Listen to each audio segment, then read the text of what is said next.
Section 1. You will hear Tom and Annie, two students, talking with their professor about the assignment. First, you have some time to look at questions 1 to 6.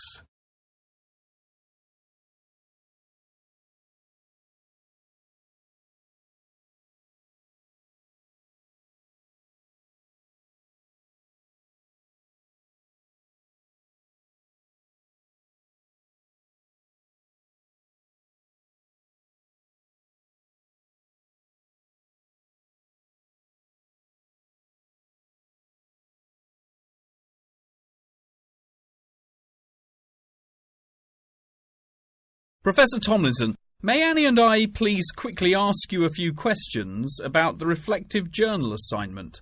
It's just that we're a bit confused as to what you want us to include and discuss.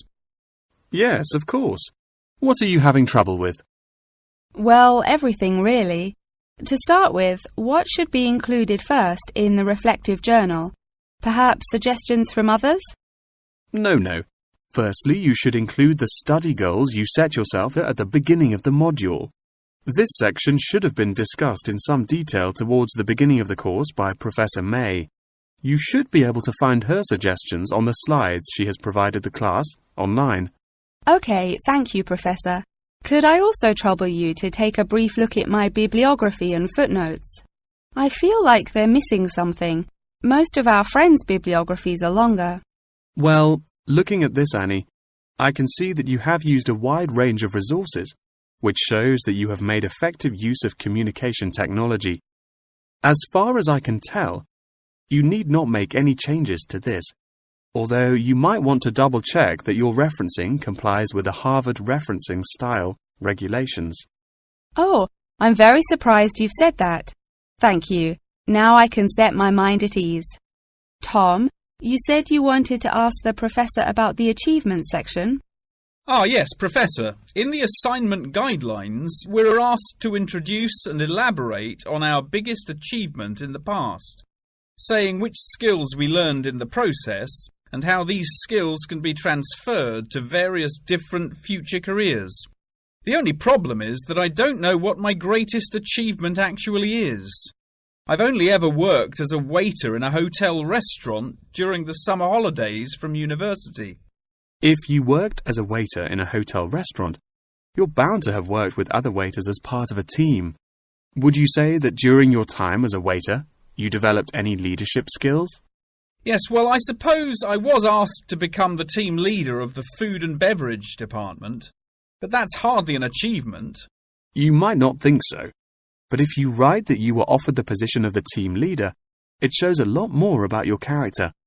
For example, that you're charismatic and work well in a high-pressure situation. I never would have thought to write that down. Thank you.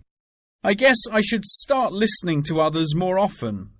Annie, do you have any more questions, or are you ready to go back to the library? Yeah, I think I've got everything I need. Thank you very much, Professor Tomlinson. That was really helpful. I'm actually starting to look forward to writing this now, and it should be a really useful exercise to prepare us for writing CVs and applying for jobs. It's shocking how bad I am at identifying my strengths and weaknesses.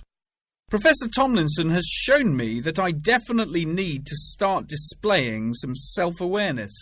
Yeah, Tom, you really do. You're always so modest. Modesty is great until it comes to applying for jobs. Before you hear the rest of the conversation, you have some time to look at questions 7 to 10.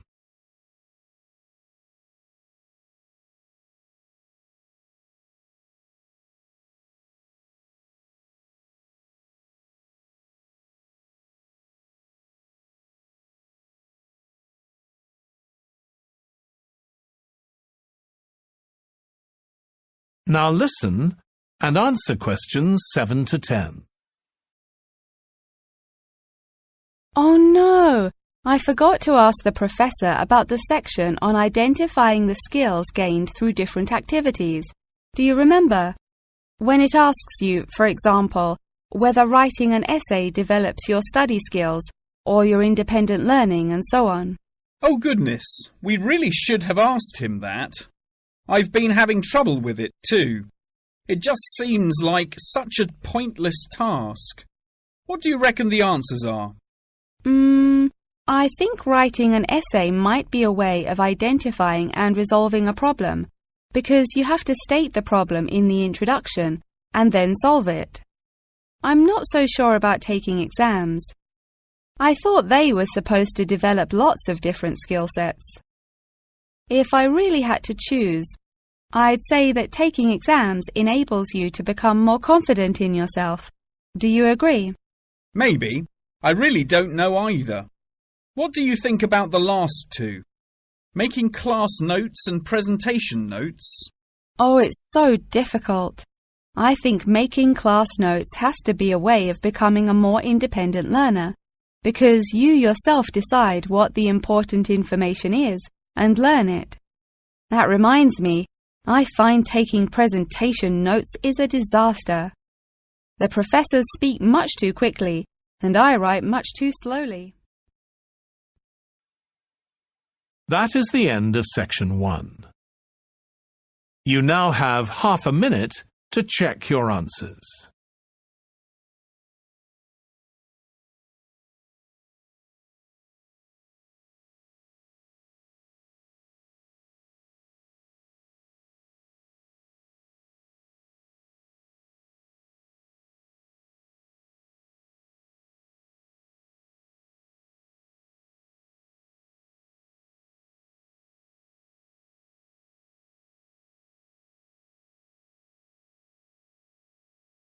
Now turn to section 2.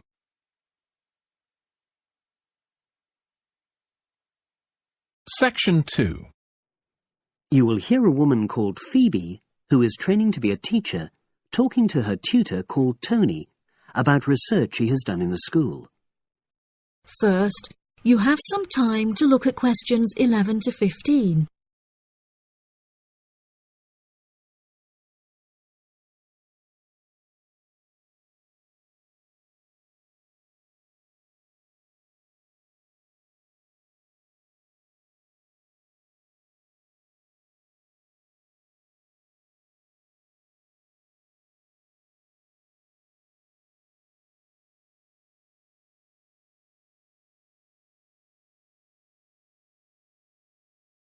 Now listen carefully and answer questions 11 to 15. So, how did you get on with your school-based research, Phoebe? Well, it was exhausting, but really valuable. Good. What was the specific focus you chose? My title is Attitudes Towards Study Among 11 to 12-year-old Pupils. Right, and what made you choose that focus? Well, that's a bit difficult. Lots of my classmates decided on their focus really early on, mainly on the basis of what they thought would help in their future career, in their first years teaching. So that's what helped you decide? Actually, it was that I came across a book written by experienced teachers on student attitudes, and that motivated me to go for the topic. Okay. So what were your research questions or issues? Well, I wanted to look at the ways students responded to different teachers, particularly focusing on whether very strict teachers made teenagers less motivated. And from your research, did you find that was true? No, not from what I saw, from my 5 days observation, talking to people and so forth. Okay. We'll talk about the actual research methods in a moment, but before that, can you briefly summarise what your most striking findings are? Well, what really amazed me was the significant gender differences. I didn't set out to focus on that, but I found that boys were much more positive about being at school. Girls were more impatient. They talked a lot about wanting to grow up and leave school. Very interesting. Yeah, it is. From doing the research, it was clear to me that you might start out to focus on one thing, but you pick up lots of unexpected insights. Right. Did you get any insights into teaching? Yes, certainly. I was doing a lot of observations of the way kids with very different abilities collaborate on certain tasks. Help each other. and I began to realise that the lessons were developing in really unexpected ways. So, what conclusion do you draw from that? Well, I know it's necessary for teachers to prepare lessons carefully, but it's great if they also allow lessons to go their own ways. Good point. Now, I'm really pleased to see you doing this. Analysing and drawing conclusions based on data. But surely this isn't proper data. Because it's derived from such small-scale research. Well, as long as you don't make grand claims for your findings, this data is entirely valid. I like the way you're already stepping back from the experience and thinking about what you've learned about research. Well done. But I know I could have done it better. As you become more experienced, you'll find ways to reduce the risk of difficulties. Okay. Before you hear the rest of the talk, you have some time to look at questions 16 to 20.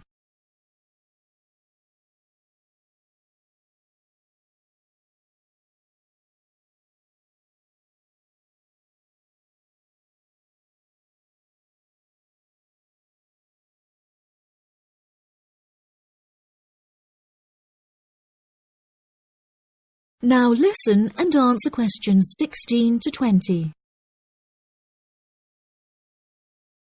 So, let's look in more detail at how you gathered your data. Let's start with lesson observation. Well, it generally went quite smoothly. I chose my focus and designed my checklist. Then teachers allowed me into their classes without any problems, which surprised me. It was afterwards that the grueling work started. Yeah, it's very time-consuming, isn't it? Making sense of analysing your observation notes. Absolutely. Much more so than interview data, for example. That was relatively easy to process, though I wanted to make sure I used a high-quality recorder to make transcription easier. And I had to wait until one became available. Right. And did you interview some kids as well? In the end, yes. I talked to 10, and they were great. I'd imagined I'd be bored listening to them, but... So it was easy to concentrate? Sure.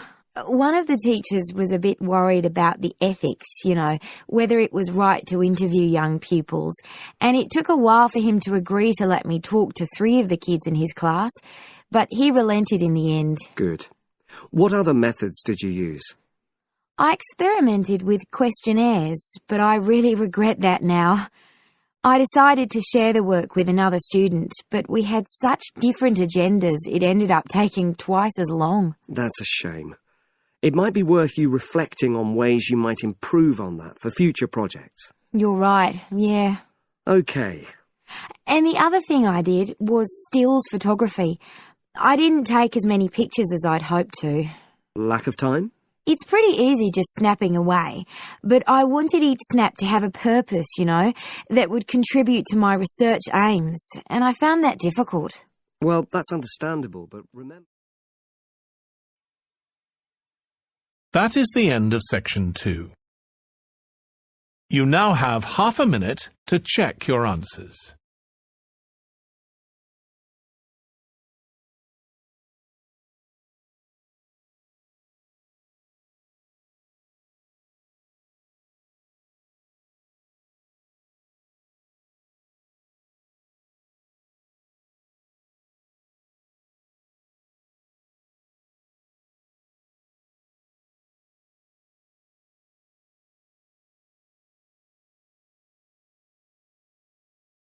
Now turn to section 3.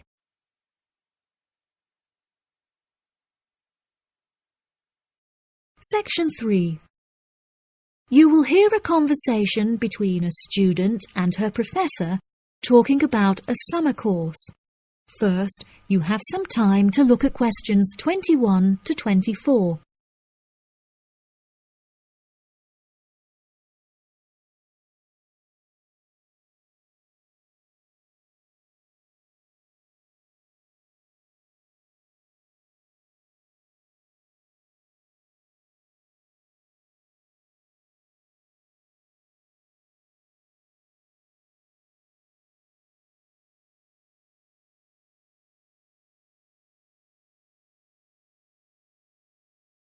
Now listen carefully and answer questions 21 to 24. Hello, Mr. Thompson. May I speak to you for a minute? Of course. Please come in. I'm Alexandra Jones. I'm studying sustainability here at the university, and I heard about the summer course that you offer every year. I was considering joining the course and wanted to ask you some questions about it. Yes, of course. Please fire away. Has the course been effective in improving the environment? Yes, absolutely. We have seen great results. Last year we planted a small field of trees, and we have been measuring their oxygen outputs to see the benefits that they have provided to the environment. Since we were regulated by law last month, we are now able to hugely enhance our efforts. Our current goal is to introduce a lot more tree species to the plot so that we can establish a complex habitat and compare the benefits of each species. In order to do this, we need to get a lot more students involved in the project. So I am very pleased to hear about your interest. Well, the project sounds fascinating. I would definitely like to be involved. Absolutely. Over the years, we have received funding from private investors and from selling shares. But the biggest improvement in our research came from a government fund that we received in the first year.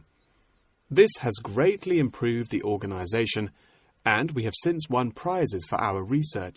Wow, how impressive! Yes, it is of the utmost importance to our organisation that we find a way to repair the terrible damage that has been done to the environment by the human species. This is no small undertaking, and our resources still need management. But from reports taken of our studies, we have found that teachers and students have greatly benefited from field trips to the tree plantation. Yes, I visited the plantation myself on a field trip 2 years ago, and I found myself greatly impressed by it.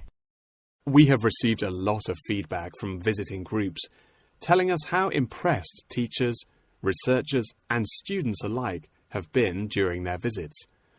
Due to the educational facilities that we have carefully structured, I know that the visits are useful and engaging for students, and that their experience is particularly special. Before you hear the rest of the conversation, you have some time to look at questions 25 to 30.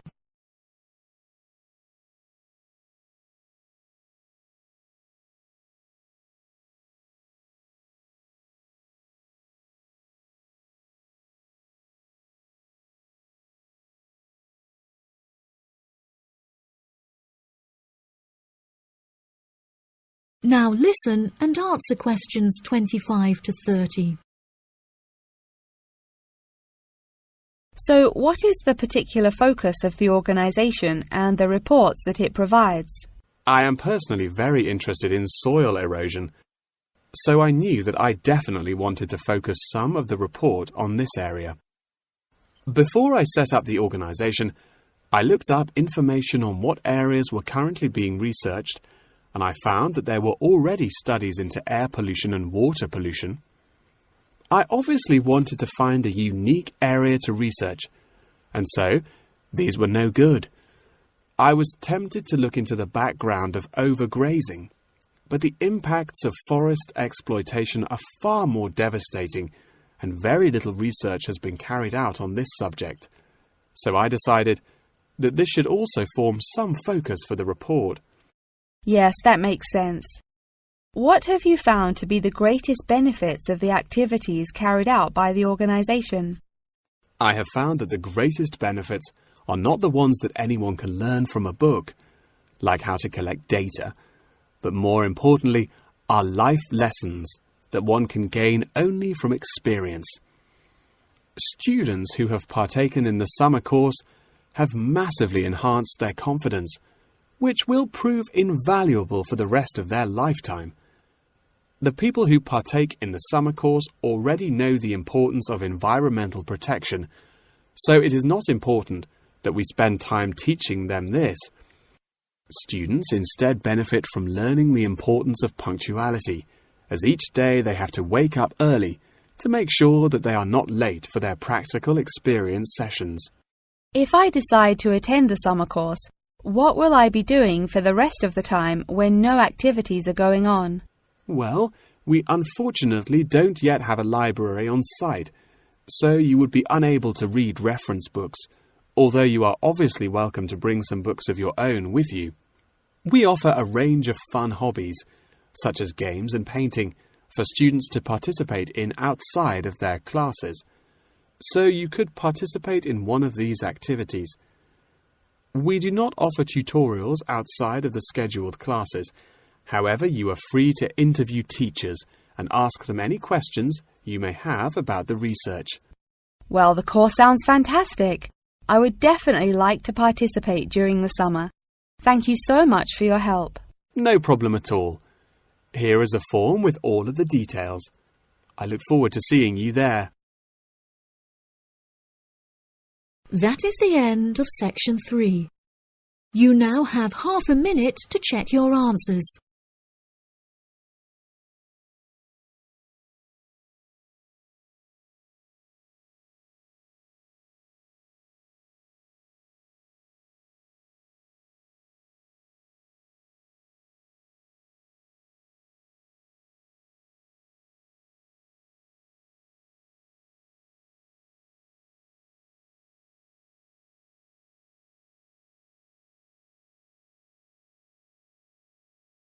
Now turn to section 4. Section 4.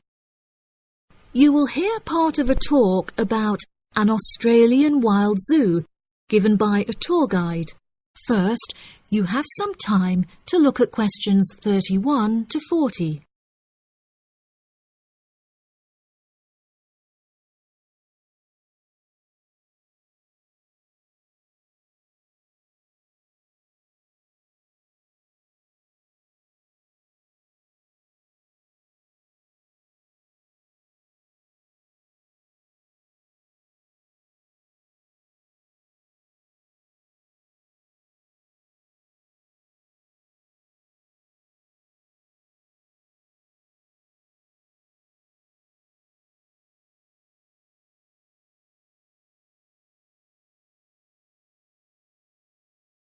Now listen carefully and answer questions 31 to 40. Good morning, everybody, and welcome to the Australian Wild Zoo.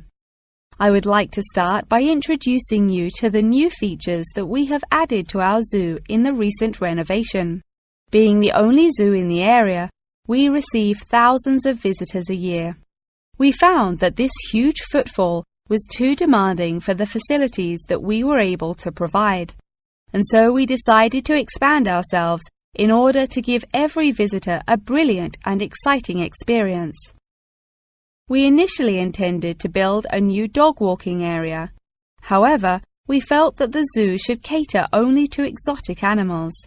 During our previous renovation, we expanded the exhibition centre, and so we felt that this time the zoo would benefit most from introducing a new batch of animals, so visitors can now see a whole range of new additions at the Australian Wild Zoo, including lions and bears.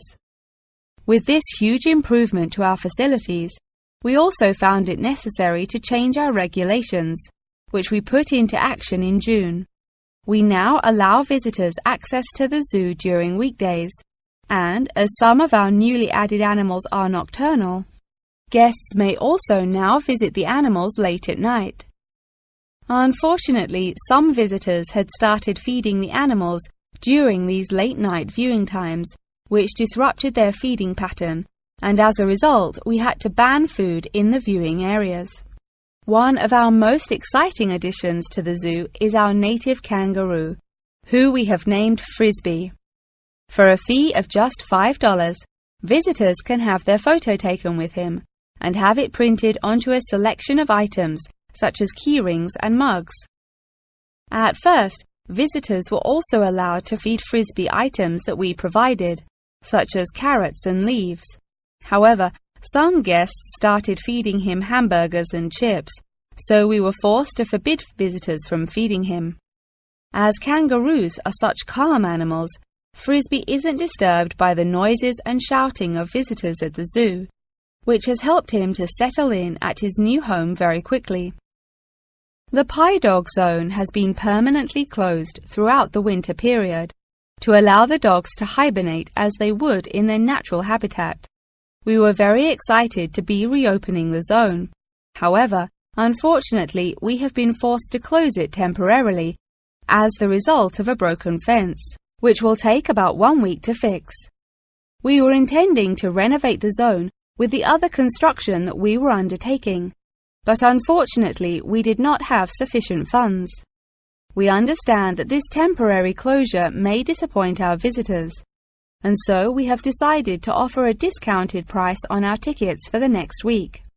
If you ask at the reception desk, they will happily direct you to the photo shop where you can purchase the ticket. The ticket will also entitle you to a 10% discount off any item in our gift shop, where we sell a range of items including postcards and fluffy toys.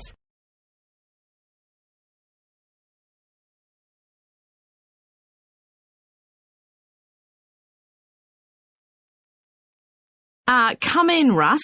Thank you. Now, you wanted to consult me about your class presentation on nanotechnology. You're due to give it next week, aren't you? That's right, and I'm really struggling. I chose the topic because I didn't know much about it and wanted to learn more, but now I've read so much about it, in a way there's too much to say. I could talk for much longer than the 20 minutes I've been allocated. Should I assume the other students don't know much and give them a kind of general introduction?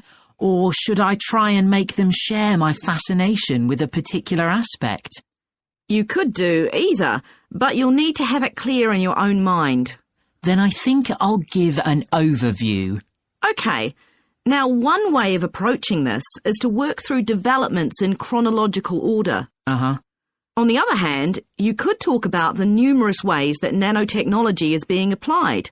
You mean things like thin films on camera displays to make them water repellent and additives to make motorcycle helmets stronger and lighter? Exactly. Or another way would be to focus on its impact in one particular area, say medicine or space exploration. That would make it easier to focus. Perhaps I should do that. I think that would be a good idea. Right. How important is it to include slides in the presentation? They aren't essential by any means, and there's a danger of tailoring what you say to fit whatever slides you can find. While it can be good to include slides, you could end up spending too long looking for suitable ones. You might find it better to leave them out. I see. Another thing I was wondering about was how to start. I know presentations often begin with, first I'm going to talk about this, and then I'll talk about that. But I thought about asking the audience what they know about nanotechnology.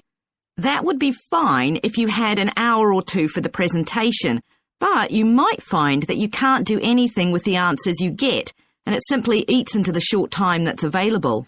So maybe I should mention a particular way that nanotechnology is used to focus people's attention. That sounds sensible. What do you think I should do next? I really have to plan the presentation today and tomorrow. Well, initially, I think you should ignore all the notes you've made, take a small piece of paper and write a single short sentence that ties together the whole presentation. It can be something as simple as, nanotechnology is already improving our lives. Then start planning the content around that. You can always modify that sentence later if you need to. OK. That is the end of section 4. You now have half a minute to check your answers.